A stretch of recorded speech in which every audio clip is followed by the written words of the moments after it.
From The Australian, here's what's on the front. I'm Claire Harvey. It's Friday, May 31. Missing mum Bronwyn Winfield told a male friend she was being stalked and harassed by her estranged husband before she vanished. That's a revelation in the newest episode of The Australian's latest investigative podcast. It's called Bronwyn, and subscribers can hear episode 3 right now at bronwynpodcast.com. High drama in the Australian media with allegations of misconduct at Channel 9 and a senior ABC journalist rebuked by the boss. In today's episode, the real-life soapy inside Australia's mainstream media.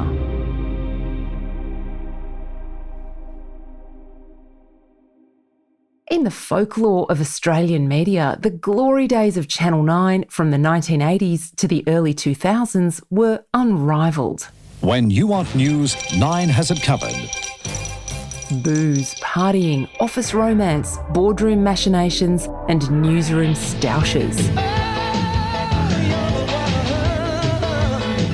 It was blokey and beery and famous for big executive pay packets and lots of great journalism.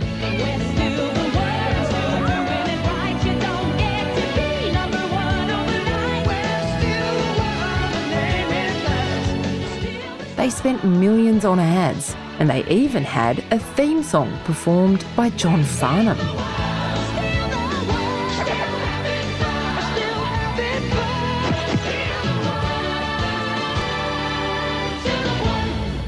Nobody's having fun at 9 just at the moment, and it started with a story broken in The Australian by media editor James Madden and reporter Sophie Ellsworth about allegations of sexual harassment against former News and Current Affairs boss Darren Wick. Now, it's important to note Wick, who's always had a good reputation as a newsman, hasn't commented on the allegations and nothing has been proven against him.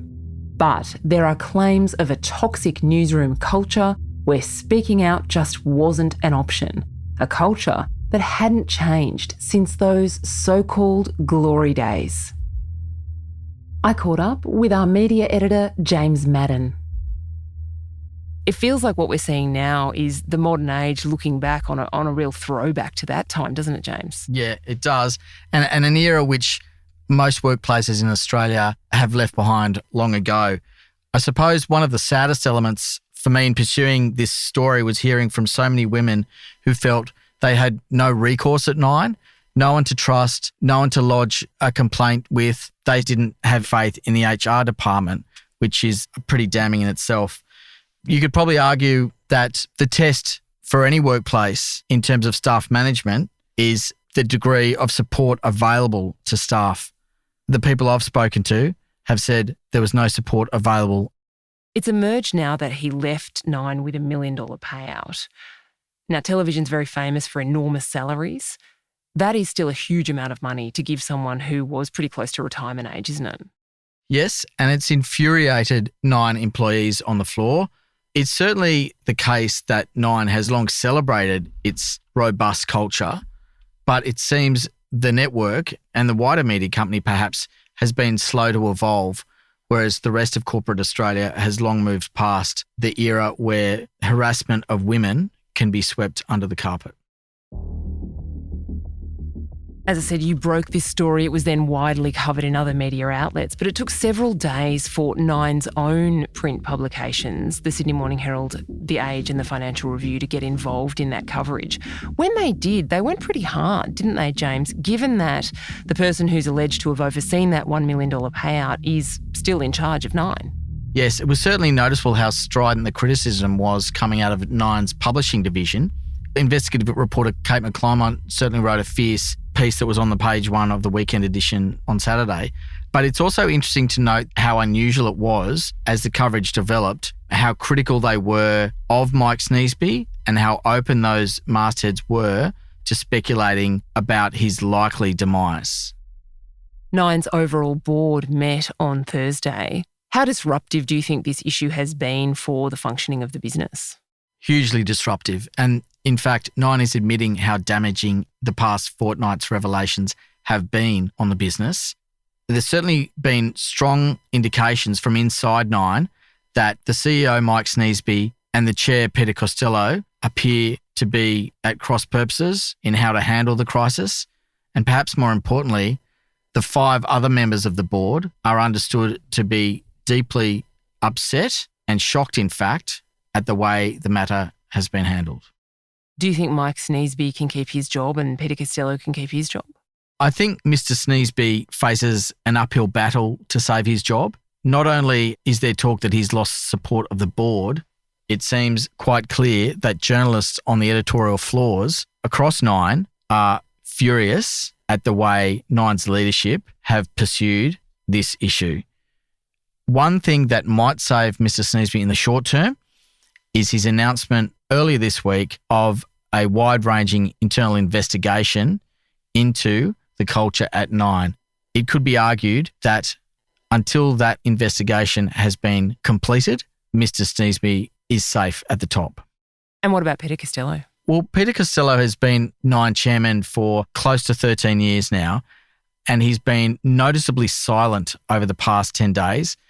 His silence hasn't gone down too well inside Nine either. Plenty of people I've spoken to have said you would think at a moment like this, Mr. Costello would stand up and express regret at the toxic culture that has flourished under his leadership and perhaps be more forthright about where Nine will go in the future. To date, he hasn't spoken publicly following the revelation of the allegations against Darren Wick. Of course, the other major headache for Nine at the moment is its share price. It's fallen 3.7% in the last 5 days, down to $1.42, which means in the 3 years since Mr. Sneesby has been CEO, the share price has halved.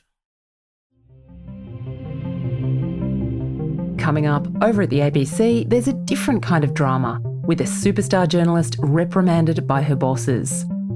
All the big media stories, including News Corp's restructure, Network 10's legal adventures and Channel 7's leadership eruptions, are in The Australian, with our media team breaking all the big yarns each Monday and throughout the week. You can subscribe for a lot less than a CEO salary to get all our journalism 24/7. We'll be back after this break.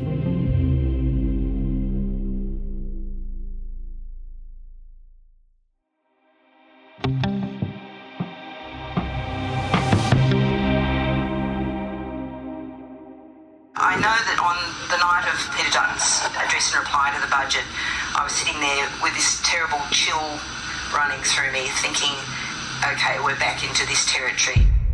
This is the ABC's Laura Tingle, who's previously worked at a number of other outlets, including The Australian. She was speaking at the Sydney Writers' Festival last weekend. If you didn't catch it, Tingle said she felt a terrible chill when listening to Peter Dutton, the opposition leader, making this speech. Amidst this housing crisis, Labor is bringing in 1.67 million migrants over 5 years, more than the population of Adelaide.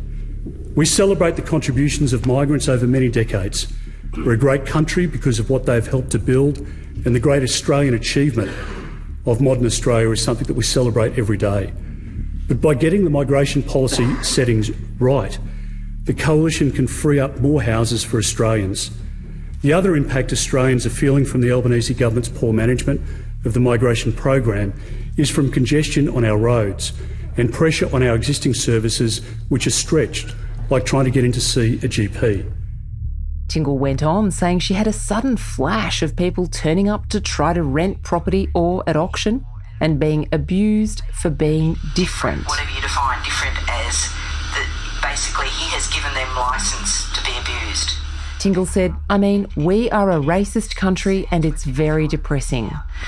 We are a racist country, let's face it, we always have been, and it's very depressing, but to give licence like that I find profoundly depressing and a terrible prospect for the next election. Here's Coalition Senator Sarah Henderson at Senate Estimates on Thursday night, grilling ABC Managing Director David Anderson. Mr Anderson, will you apologise to Mr Dutton for the comments of Laura Tingle?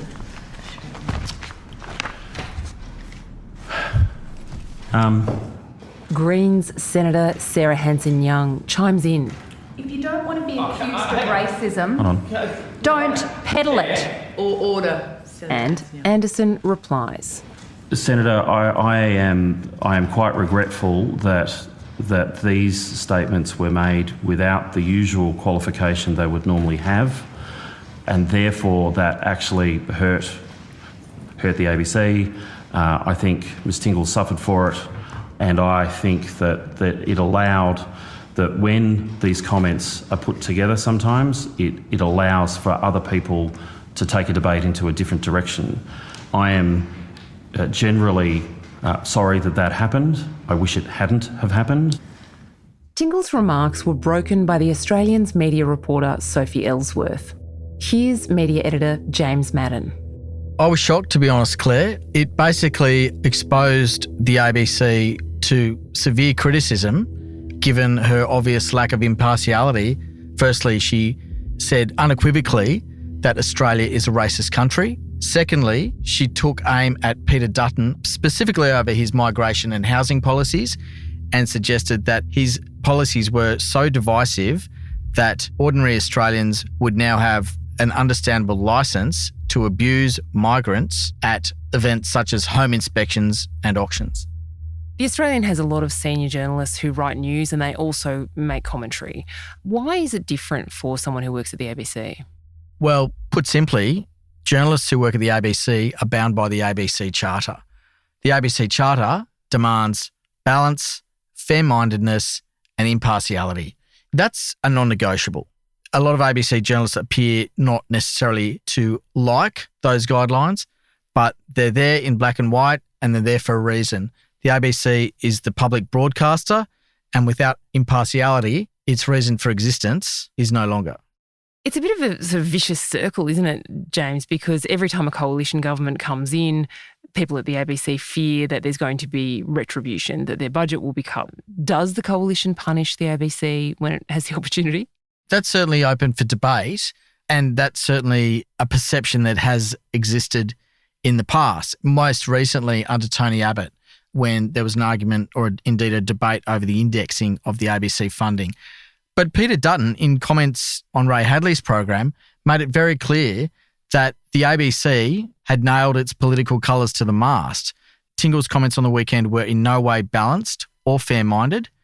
She has expressed regret that she only had a limited time frame in which to explain the nuance of her argument. But the bottom line is she said what she said. She didn't display any nuance and effectively said that Peter Dutton was fanning racism within Australia. Tingle has been formally reprimanded by news boss Justin Stevens, who released a statement saying Tingle's remarks would not have met the ABC's standards for on-air balance. The ABC's new chair, Kim Williams, who used to run News Corp Australia, has said anyone who doesn't want to be impartial shouldn't work at the ABC. It is a test for Williams. He made clear that he wasn't going to stand for any breach of the editorial guidelines. And you can be assured that Williams' fingerprints were all over that statement released by Justin Stevens.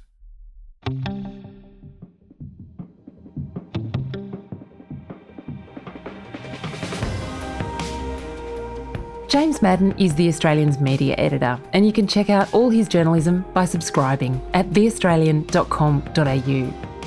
Thanks for joining us on The Front this week. Our team is Christian Amiot, Joshua Burton, Leah Tsamaglu, Matthew Condon, Jasper Leake, Tiffany Dimmack and me, Claire Harvey.